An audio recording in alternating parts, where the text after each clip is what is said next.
SA College of Arts and Science நல்லொழுக்கம் நிறைந்த நவீன கல்வி. More details sacas.ac.in. மணப்பெண்ணின் பிரத்யேகமான திருமணம் விவாஹா தி சென்னை சில்க்ஸ்.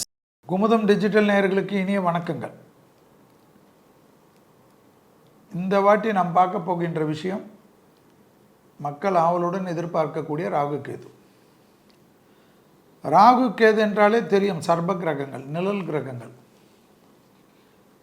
இதுவரை மீனத்தில் இருந்த ராகு கும்பத்துக்கு மாறப்போகிறார். கன்னியில் இருந்த கேது சிம்மத்துக்கு போகப் போகிறார். திருக்கணிதத்தின்படி 18/5/2025 நல்ல வேளை. வாக்கியப்படி 26/4/2025 ராகு கேது பயிற்சி ஆகிறார். ஜோதிடர்கள் நாங்கள் தப்பித்து கொண்டோம். ஏனென்றால் வாக்கியம் பெருசா, திருக்கணிதம் பெருசா, பட்டிமன்றமெல்லாம் சனி பயிற்சியில் வந்துவிட்டது. ராகு கேதில் கடவுளே எங்களுக்கு வாக்கியத்தின்படி முன்னாடி கொடுத்தனால் திருக்கணிதம் பார்ப்பவர்களுக்கு எந்தவித தொந்தரவும் கிடையாது. சர்ப கிரகங்களுக்கு ஸ்தான பலம் கிடையாது.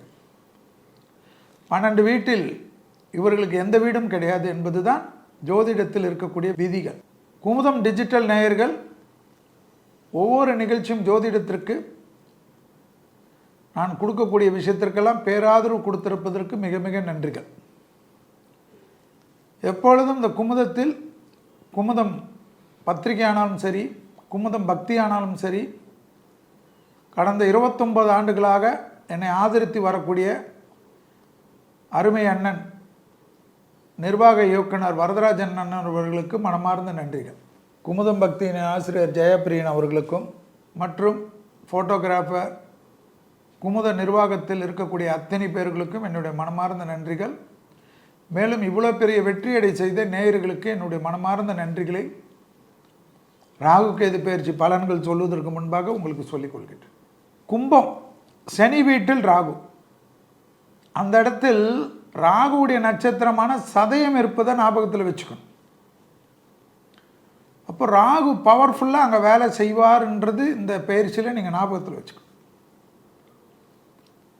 சிம்மம் இப்போ கேது வரப்போகிறார். அங்கே மக நட்சத்திரம், கேதுவுடைய நட்சத்திரம் இருக்கிறதையும் ஞாபகத்தில் வச்சுக்கணும். அவரும் அங்கே பலமாக வந்துடுவார். பகை வீடுகள் தான், ஆனால் வித்தை காட்டுவாங்க.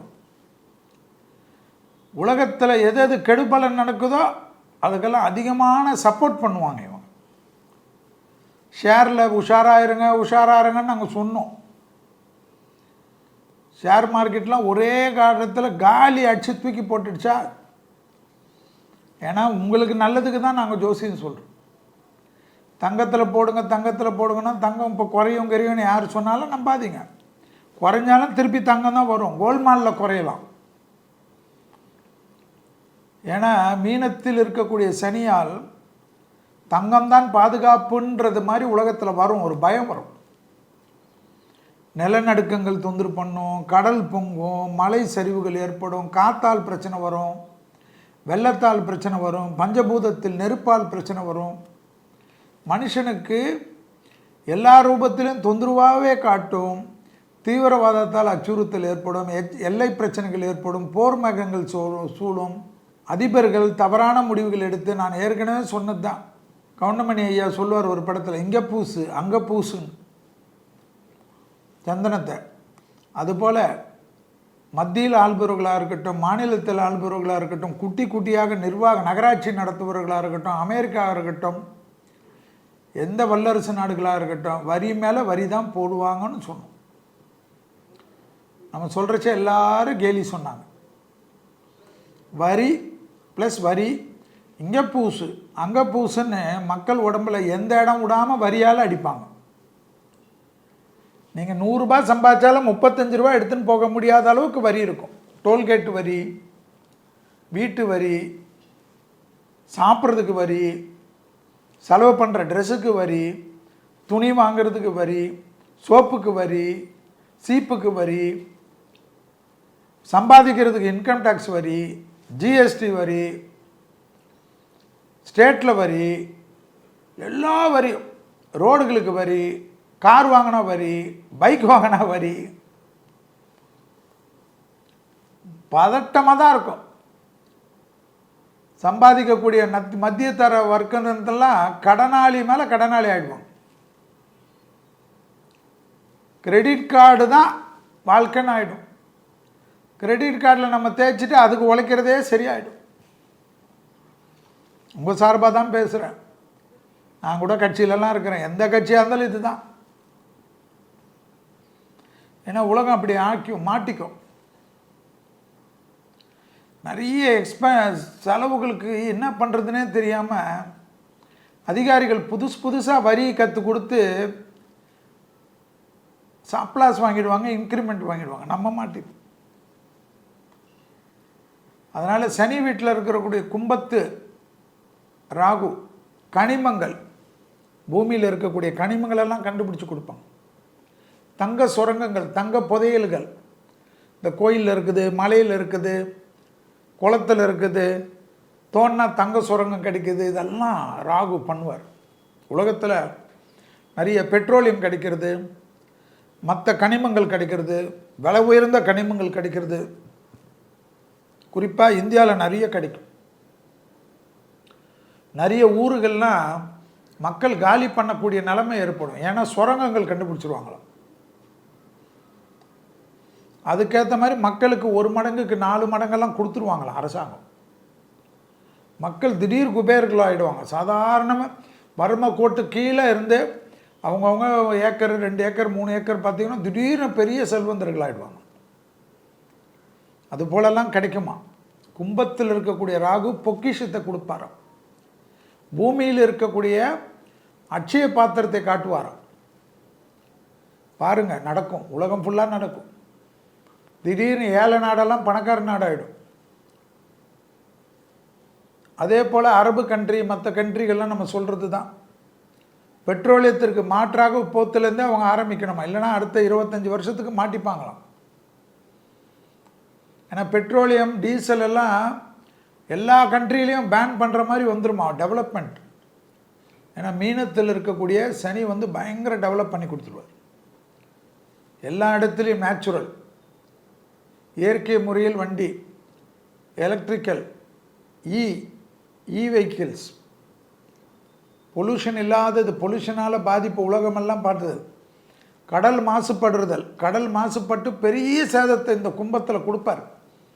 ராகு இருக்கிறனால கடலால் பெரிய அழிவுகள் வருமா. அதுக்கப்புறம் தான் உலகம் விழித்து கொள்ளும். கடலுக்காக எல்லா விதமான சட்டத்திட்டங்களும் கடுமையாக்கப்படும். கடலில் போயிட்டு டம்ப் பண்ணுறது, கடலில் போயிட்டு எல்லாத்தையும் போட்டு அப்படியே குப்பை மாதிரி ஆக்குறது. குப்பை தட்டியாக கடலை ஆக்குறீங்கள, கடல் பார்க்குமா, அவனை இறான எல்லாத்தையும் கொண்டு கொட்டும். கொட்டுறச்சே பிரளயம்தான். நான் சொல்கிறச்சே தமாஷா இருக்கும். நான் எல்லாத்தையும் பலசெல்லாம் ரிசர்ச் பண்ணி தான் பேசுகிறேன். விஸ்வாவசு வருடத்தில் ராகுவும் கேதுவும் நெருப்பை பிரளயம் பண்ணுறது, கடலை பிரளயம் பண்ணுறது. நிறைய இடங்கள் எளிதில் தீப்புக்கு பற்றக்கூடிய இடங்கள் எல்லாம் பெரிய பெரிய நிர்வாகம், பெரிய பெரிய போர் மேகங்கள், ட்ரெயின் விபத்துக்கள், சாலை விபத்துக்கள்லாம் பெருசாக தெரியாது. ட்ரெயின் விபத்துக்கள், விமான விபத்துக்கள் கண்டினியூஸாக இருக்கும். காற்றாலைகள்லாம் தடைப்படுமா. இந்த ஃபோனு கீனெல்லாம் உலகத்தில் நிறைய இடத்துல சேட்டலைட்லாம் பிரச்சனை வருமா. அதே சமயம் விஞ்ஞானத்தின் வளர்ச்சியில் விவசாயத்தின் புரட்சி எதில் ஏற்படுமா. விஸ்வாவசு வெண்பா, பால் புரட்சி, கால்நடைகள் புரட்சி, விவசாய புரட்சி, இதெல்லாம் கண்டிப்பாக ஏற்படும். ஸோ இதெல்லாம் நடக்கும். மருத்துவத்தில் புரட்சி, பல நோய்களுக்கு மருந்து, பலவிதமான சந்தோஷங்கள், பெரிய ஆச்சரியத்தக்க முன்னேற்றங்கள். இந்தியர்களுக்கெல்லாம் நோபல் பரிசு கிடைக்கக்கூடிய அளவுக்கு விஞ்ஞானத்தின் வளர்ச்சியால் ஏதாவது ஒரு வகையில் சமாதானத்திற்கோ ஏதாவது ஒரு வகையில் நம்மளுடைய பேரெல்லாம், நம்ம நாட்டினுடைய ஆளுமை மிக்கவர்கள் பேரெல்லாம் பரிசீலிக்கப்படக்கூடிய அளவுக்கெல்லாம் வருமா. ஸோ எல்லாம் இதே கும்பத்தில் ராகு 18 வருஷத்துக்கு முன்னாடி வந்தது. ஸோ 18 வருஷத்துக்கு ஒரு தடவை ராகு கேது. ஸோ அந்த ராகு கேதுவுடைய பயிற்சி எல்லாமும் பார்த்துருப்போம். ஆனால் சனி இப்போ மீனத்தில் இருக்க, அதே போல் குரு இப்போ மிதுனத்தில் இருக்க, இந்த ராகு கேது பயிற்சியுடைய பலன்களுடைய பொது பலனையும் பார்த்தோம். எல்லாவற்றிலும் மகான்களும் தெய்வங்களும் தெய்வ பலமும் நம்மளை காப்பாற்றி இதுவும் கடந்து போக செய்யும். இப்பொழுது மேஷம் முதல் மீனம் வரை உள்ள ராகு கேது பயிற்சி, கும்பத்தில் இருக்கக்கூடிய ராகு சிம்மத்தில் இருக்கக்கூடிய கேதுவால் மேஷத்திலிருந்து மீனம் வரை உள்ள ராசிக்காரர்களுக்கு எப்படி இருக்குது என்று பார்ப்போம். வாழ்க வளமுடன். SA College of Arts and Science நல்லொழுக்கம் நிறைந்த நவீன கல்வி. More details sacas.ac.in. மணப்பெண்ணின் பிரத்யேகமான திருமணம் விவாஹா தி சென்னை சில்க்ஸ்.